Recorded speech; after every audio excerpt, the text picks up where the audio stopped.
안녕하세요. 토요미스테리 디바달리아입니다. 작년에 우리나라에서도 이 사건으로 인해서 한때 큰 이슈가 되었었죠. 바로 많은 시민들을 공포에 떨었던 묻지마 범죄. 도대체 살인 예고는 왜 하는 거며 아무 죄 없는 사람들을 왜 살해하는 걸까요?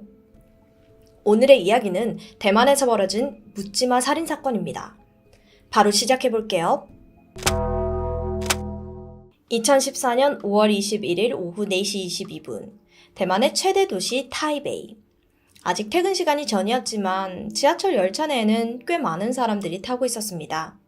이들은 저마다 이어폰을 낀 채로 휴대전화를 들여다보면서 각자의 업무에 빠져 있었죠. 어느덧 타이베이의 유명 관광지이자 사찰인 용산사역에 도착을 했어요. 이번 역은 용산사역입니다. 잠시 후 지하철 문이 열리자 일부 승객이 내리고 기다리던 사람들이 새롭게 열차에 올라타는 너무도 평범하고 일상적인 풍경이었습니다. 그런데 열차 문이 천천히 닫히던 바로 그 순간 이 5호차 객실에서 찢어질 듯한 비명소리가 들려오는 거예요. 다른 객실에 있던 사람들이 미처 무슨 일인지 파악하기도 전에 열차 안은 순식간에 아수라장이 되었습니다. 5호차에 있던 승객들이 혼비백산해서 막 옆 객실로 넘어왔고 5호차, 4호차, 3호차, 2호차까지 사람들이 정신없이 피신을 하고 있어요.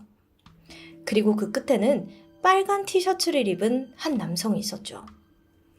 그의 손에 들려있는 건 30cm가 넘는 식칼이었습니다. 그리고 거기에는 이미 붉은 혈흔이 뚝뚝 떨어지고 있었고요. 불행 중 다행으로 약 4분 후 문제의 열차는 다음 역인 장추추이역에 도착을 했어요. 문이 열리자마자 승객들은 허겁지겁 열차를 빠져나왔죠. 하지만 소란은 계속되었습니다. 빨간 티를 입은 남자 역시 그들을 따라 내린 거예요. 사람들은 남자를 저지하기 위해 그에게 가방과 쓰레기통 등 마구 던지기 시작했습니다. 남자는 열쇠에 몰리자 계단을 타고 위층으로 도주를 하기 시작했어요. 하지만 그를 그대로 풀어둘 수는 없잖아요. 당시 현장에 있던 승객 중 한 명인 62세의 천풍씨, 그를 비롯해 일부 남성 승객들이 남자를 향해서 쫓아갑니다. 얼마간의 아슬아슬한 몸싸움 끝에 마침내 천풍씨는 남자의 칼을 빼앗는 데 성공했고 이후 시민들이 남자를 제압했어요. 오후 4시 30분, 남자는 출동한 경찰에 의해 체포되었습니다. 이건 불과 10분도 되지 않은 사이에 벌어진 일이었죠. 남자가 제압되고 나서야 그제야 승객들은 상황을 파악할 수 있었는데요. 잠시 후 드러난 피해 규모는 예상보다 훨씬 더 참혹했어요. 남자가 휘두른 칼에 사망한 승객은 4명. 그 중에는 병원 이송 도중 과다출혈로 사망한 피해자도 있었습니다. 그 외에도 22명의 승객이 중경상을 입었고요. 피해자 대부분이 가슴과 복부에 집중적으로 공격을 받은 상태였는데 조사를 해보니까 남자가 흉기에 사용한 실질적인 범행 시간은 약 2분 30초 정도예요. 이 짧은 시간 안에 이처럼 많은 피해가 발생했다는 게 도저히 믿기지가 않습니다. 그만큼 그냥 막 보이는 대로 찌른 거죠. 목격자의 증언에 따르면 범행은 222호 열차 5호차 객실에서 최초로 시작이 되었습니다. 참고로 대만의 지하철은 사진에서처럼 의자가 이렇게 기역자 모양으로 배치가 되어 있어요. 범인은 이 의자 중 한 곳에 잠잠히 앉아 있다가 열차가 용산사역을 출발하는 그 순간 돌연 가방에서 식칼을 꺼내듭니다. 그리고 망설임 없이 자신의 바로 앞에 잠들어 있던 남자 승객 2명의 복부와 가슴을 마구 찌르기 시작했죠. 이를 본 맞은편의 여성 승객 2명이 막 하고 비명을 지르자 역시나 그들에게도 그대로 달려들었습니다. 이때 공격을 받은 4명은 모두 사망했고 이후 남자는 5호차에서 2호차까지 정신없이 뛰어다니면서 눈에 보이는 승객들을 무차별적으로 공격했어요. 이미 쓰러진 사람을 다시 한번 더 찌를 정도로 남자의 행동은 무척이나 침착하면서도 빨랐다고 합니다. 마침내 승객들은 막다른 곳에서 남자 대치를 벌였습니다. 이때 사람들은 가지고 있던 우산을 무기 삼아서 그를 방어했고 잠시 동안 남자의 공격이 멈췄어요. 그 사이 열차가 다음 역에 도착을 했고 살인극이 멈추게 된 거죠. 지금으로부터 불과 10년 전인 2014년, 대만의 공포에 물들인 지하철 무차별 살인사건. 과연 범인은 누구고 왜 이런 범죄를 저지른 걸까요? 범인의 정체부터 살해 동기까지. 오늘 사건 정말이지 너무도 황당하고 충격의 연속입니다. 범인의 이름은 정첩. 1993년생으로 당시 대학생이었는데 보통 이런 묻지마 범행의 가해자들 경우에는 가정환경이 불우하거나 유년기에 부모의 관심을 못 받았다거나 몇몇 고정된 이미지가 있잖아요. 근데 정첩은 달랐습니다. 그의 부모는 안정적인 직장을 다니는 중산층이었고 가정 분위기 역시 화기애애했어요. 어린 시절 그를 억압하거나 방임한 적도 없고요. 부모는 충분한 사랑을 주며 그를 키웠습니다.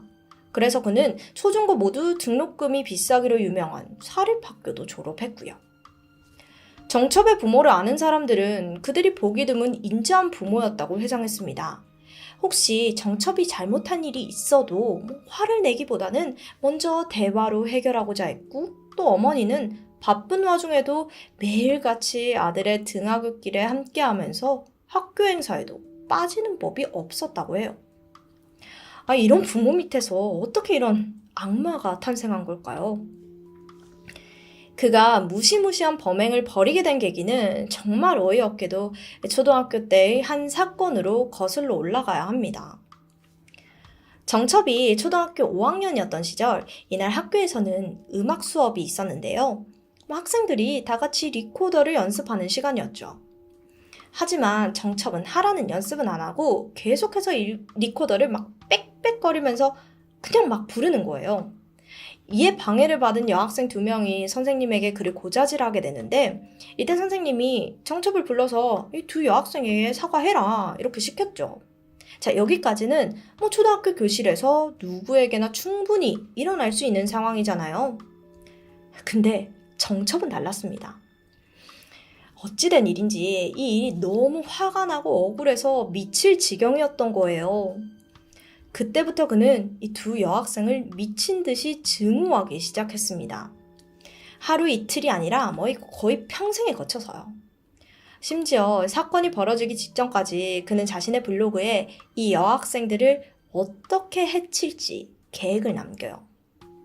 또 그녀들 때문에 자신의 인생이 얼마나 망가졌고 하나 제대로 되는 일이 없다면서 한탄하기도 했죠. 오죽하면 둘에게 복수하는 내용을 쓴 소설도 있다고 합니다. 향후 검찰 조사에서 왜 이렇게 둘을 증오했냐 이렇게 물었죠.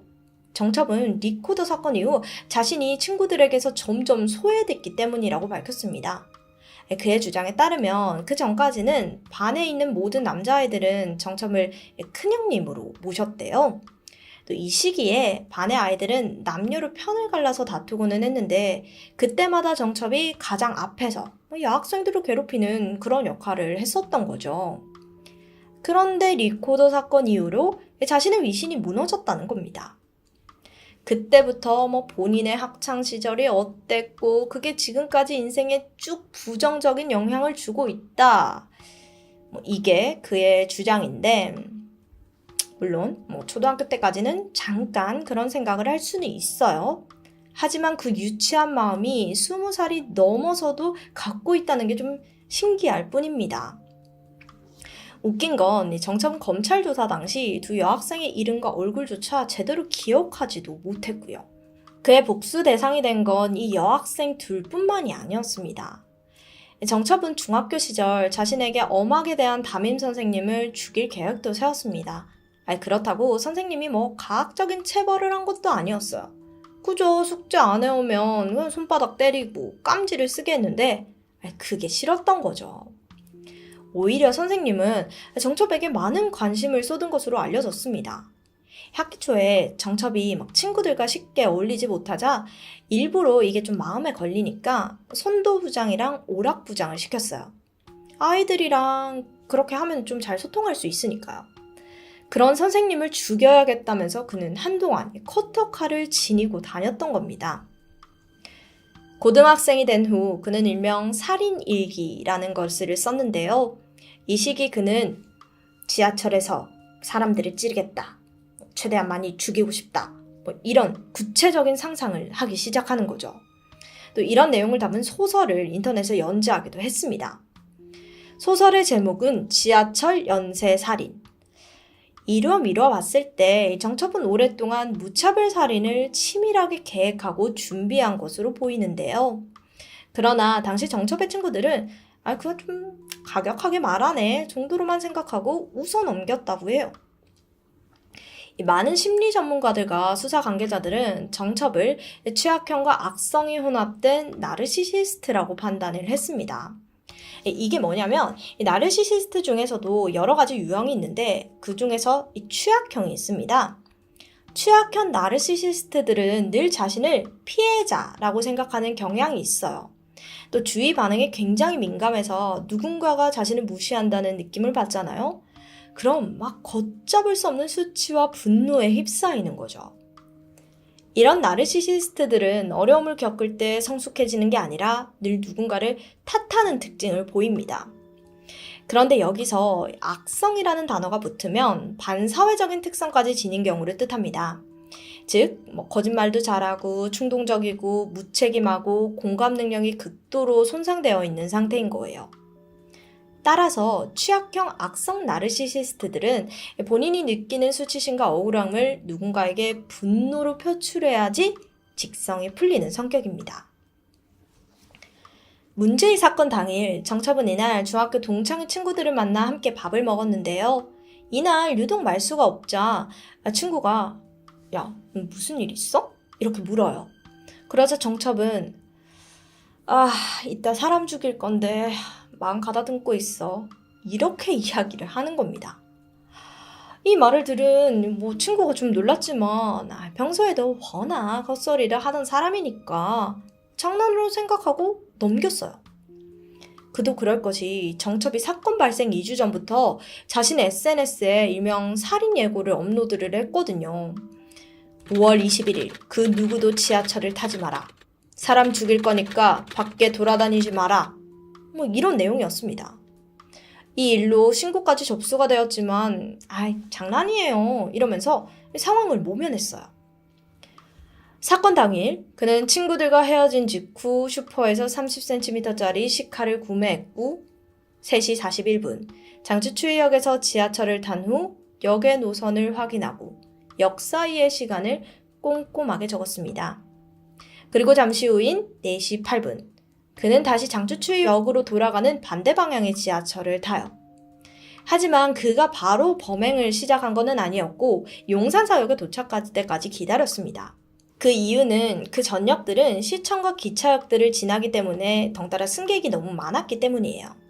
그럴 경우 자신이 열차 내에서 이동하기가 번거로울 거라고 생각이 들었던 거죠.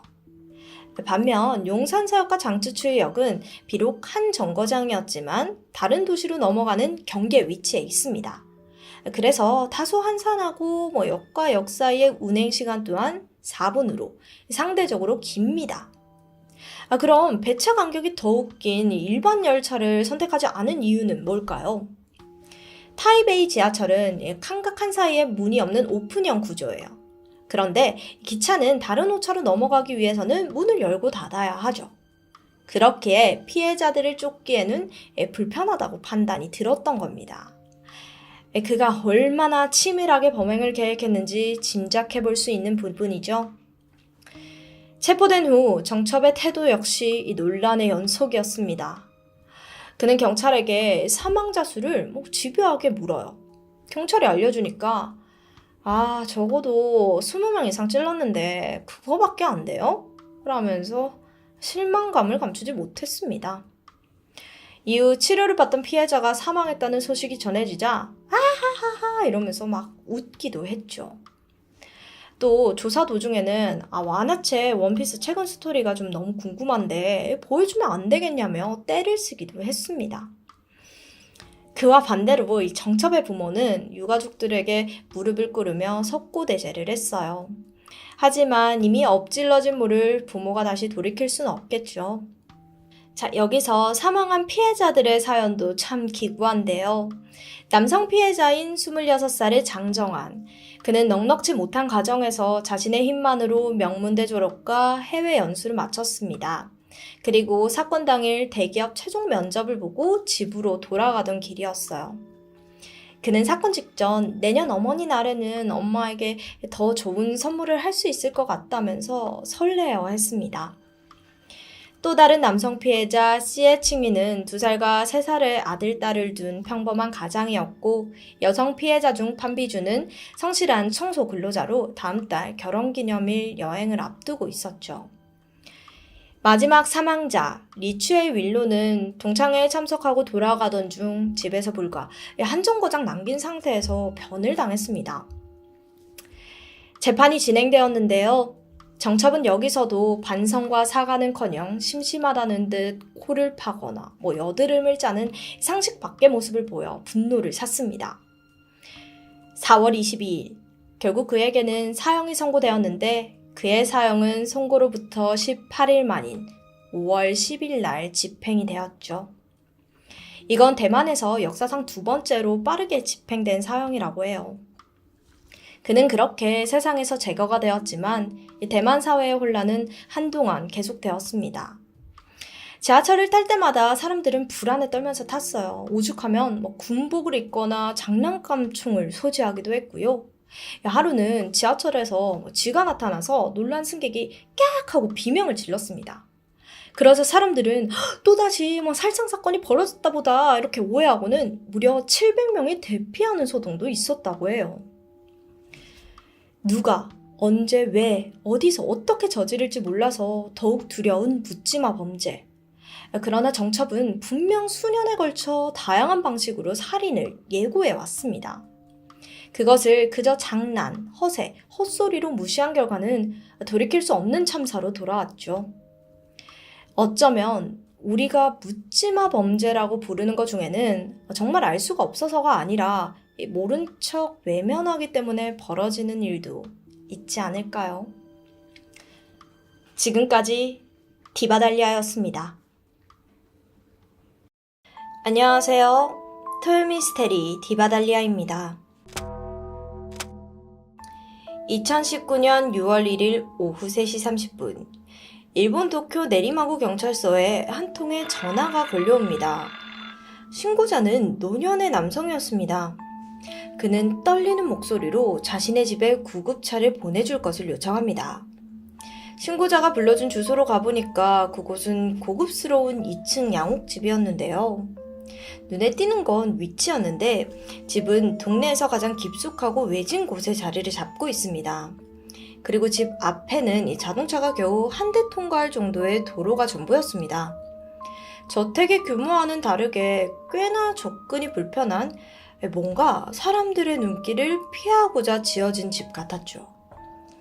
경찰과 구급대원들은 조심스럽게 집 안으로 들어섰고 그곳에는 처참한 광경이 펼쳐져 있었습니다. 1층 다다미 방 이불 위에 한 중년의 남성이 피를 흘리고 쓰러진 상태였습니다.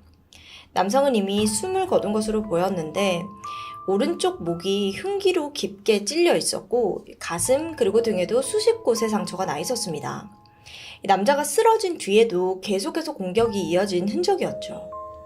현장 곳곳에 낭자한 핏자국들은 이곳에서 얼마나 끔찍한 일이 벌어졌는지 짐작해 했습니다. 최초 신고자는 이 집 주인인 70대 중반의 노인이었습니다. 그는 흐트러짐 없는 정말 깔끔한 자세로 경찰을 맞이했는데요.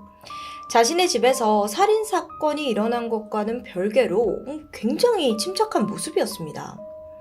이때 경찰이 놀란 점이 한 가지가 있는데 바로 이 노인의 정체였는데 그는 일본 농림수산성 사무차관으로 일했던 구마자와 히데아키.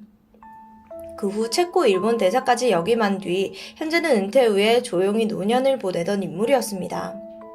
전직 고위 공무원의 집에서 벌어진 살인사건. 그리고 안타깝게도 피해자는 그의 하나뿐인 아들 구마자와 H로였습니다. 그럼 도대체 이곳에서 무슨 일이 벌어졌던 걸까요? 근데 이 사건을 이해하기 위해서는 이 구마자와 히데아키 가문을 이해할 필요가 있습니다. 아버지인 히데아키는 1943년 일본 기우현에서 태어났고 그가 10살이 되던 해 가족들은 모두 도쿄로 이주를 했는데요. 히데아키의 아버지는 저명한 치과 의사였고 덕분에 집안은 점차 부를 쌓아갔습니다. 히데아키는 도쿄대에서 법학부를 졸업한 후에 케임브리지 대학에서 유학 생활을 했습니다. 그 후 1967년 농림수산성에 들어가 경제국장을 거쳤고 그 사이 아내를 만나 행복한 가정을 꾸렸죠. 아내는 대학에서 역사를 전공했고 그녀의 집안 역시 사이타마현에서 꽤 유명한 자산가였습니다.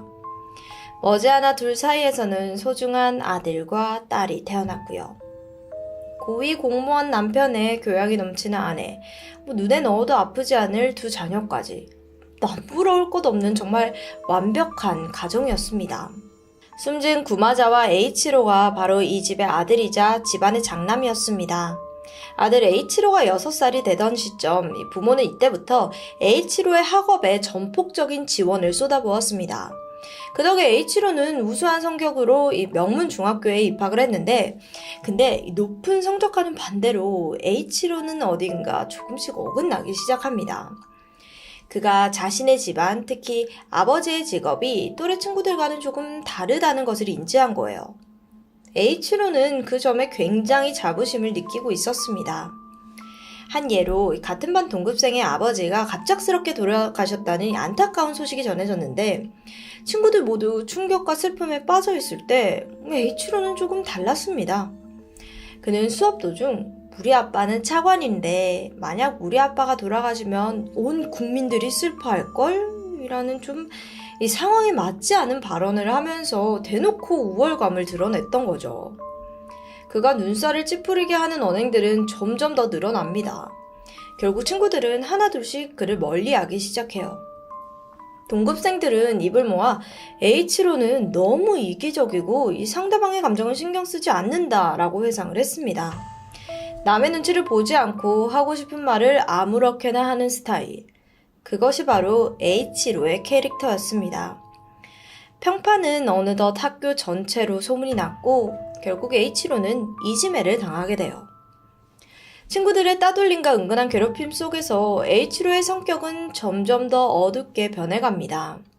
그래서 그는 현실 친구 대신 인터넷 세상에 몰두하게 되는데 여기서도 자신의 SNS에 우리 아빠는 거물이다 라고 이런 글을 올리면서 집안의 재력과 명성을 과시하는 일도 멈추지 않았습니다.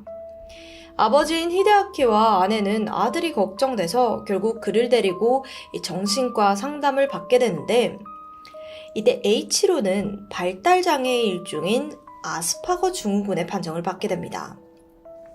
언어나 지능에는 문제가 딱히 없지만 사회적으로 주고받는 대인관계에서 어려움을 겪는 것이 특징이고 주로 사회성 결여, 공감 능력 상실 등으로 나타나죠.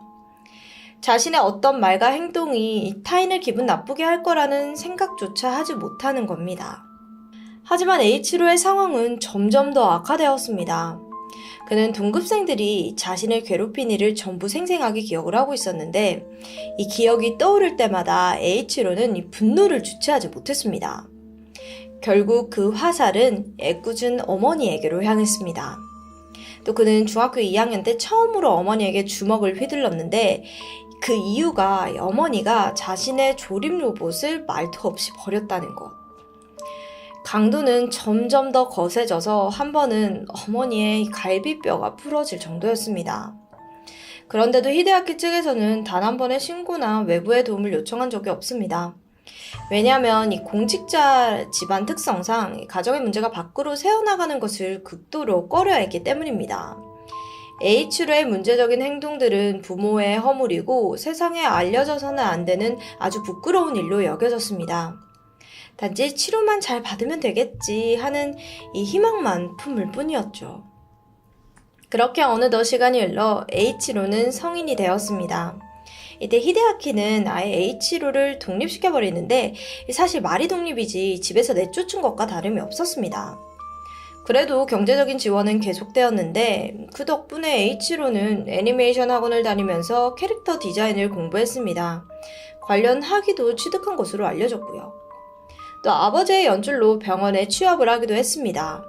근데 들어가는 회사마다 이 문제를 일으키기 일쑤였는데 한 번은 이 상사를 칼로 찌른다고 협박을 했나 봐요. 그래서 아버지가 가서 아들을 말리는 일도 있었다고 해요.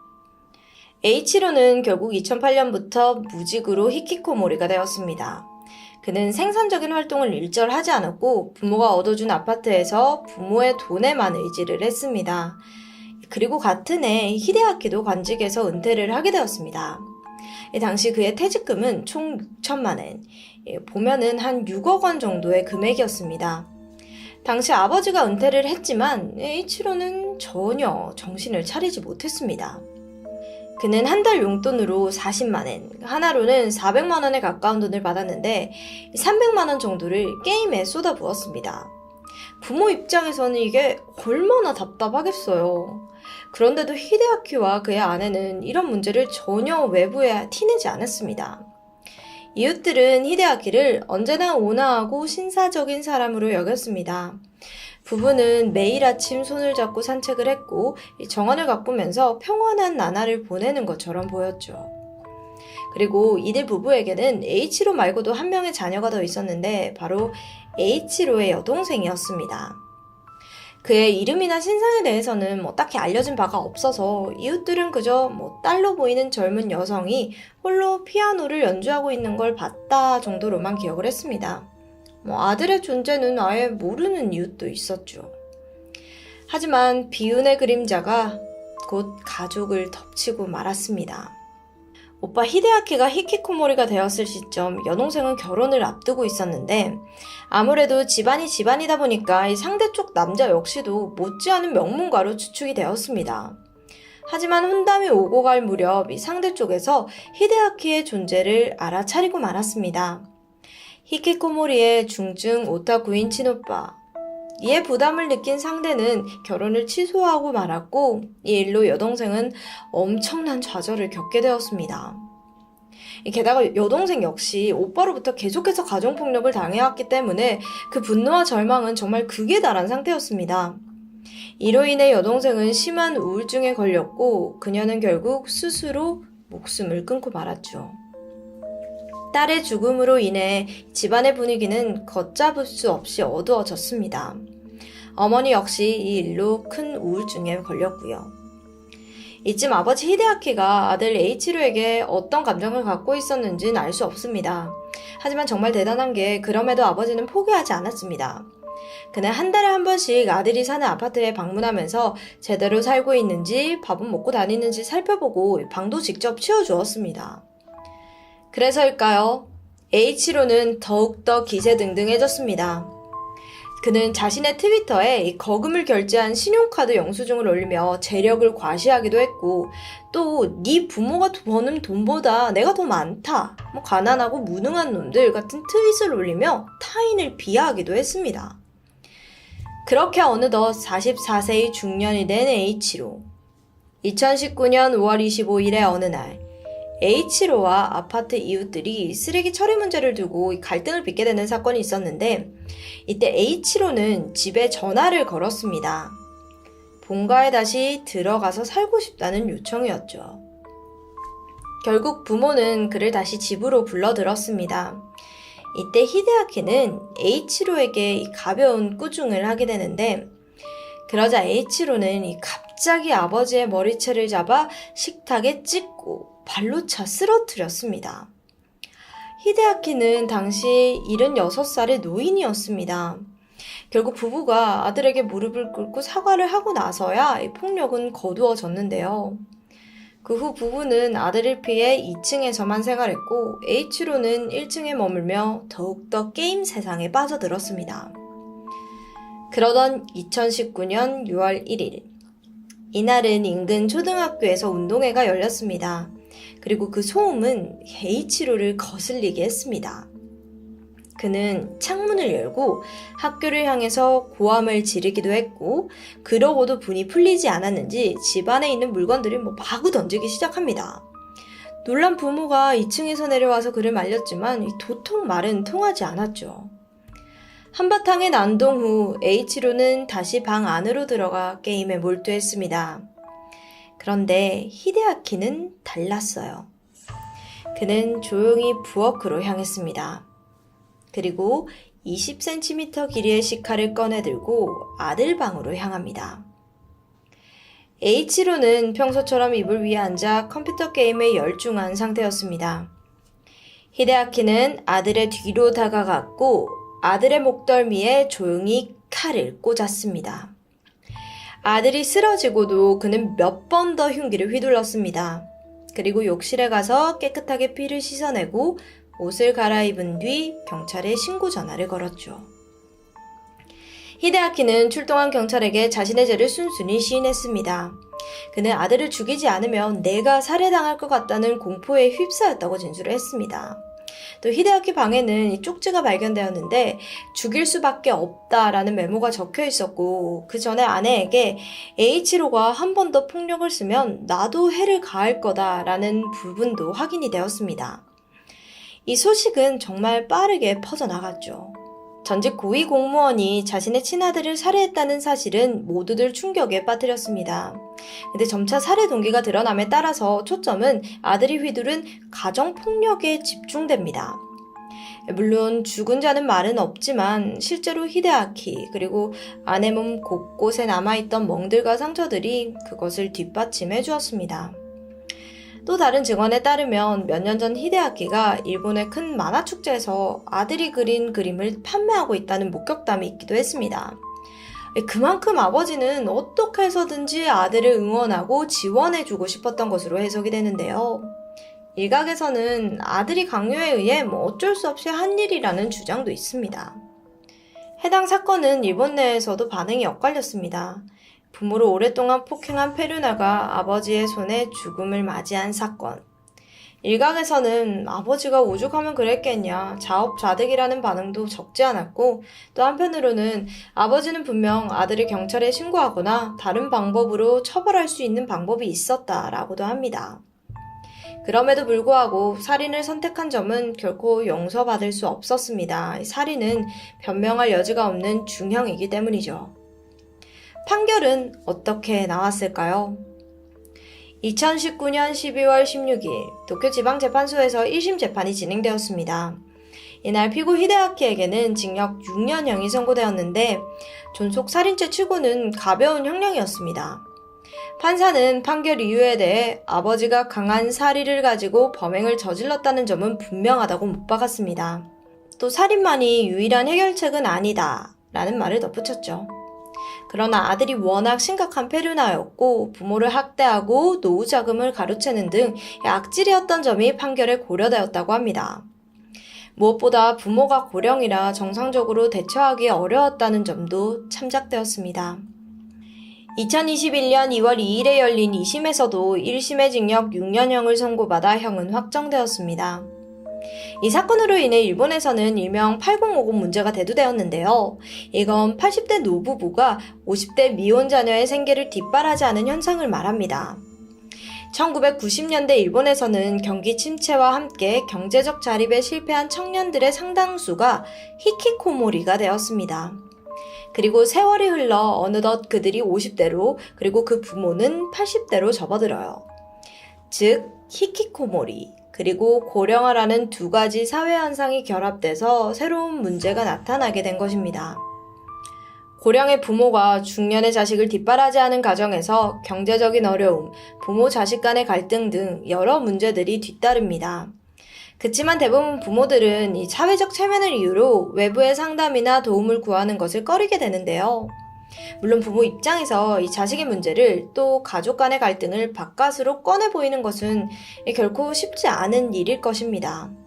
하지만 세상에 완벽한 가족은 없습니다. 도움이 필요할 땐 외부에 도와달라고 선뜻 요청할 수 있는 용기가 필요합니다. 그것만이 한 지붕 아래 벌어지는 비극을 멈출 수 있는 방법일 것입니다. 지금까지 토요미스테리 디바달리아였습니다.